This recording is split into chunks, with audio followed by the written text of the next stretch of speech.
In this video I'm going to be showing you how to work in the back loops. So first of all you need to know how to make a single crochet, how to do a chain and also how to hold your tension. You don't have to do just single crochets to work in the back loops, but you can do it with any stitch, but usually it's with a single crochet. So as you can see here, I'm like halfway through a round, and instead of going into the next stitch and going through both of those loops of that V here, we only want to go into the back ones, which are the ones facing away from me.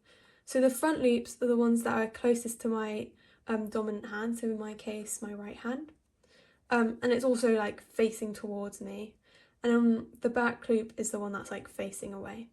So because we're going back loop only, instead of going through both of them as usual, we're just going to go into that back loop there and then do a single crochet or whatever stitch you're doing, like so. And then you can see that there's still that loop at the front remaining.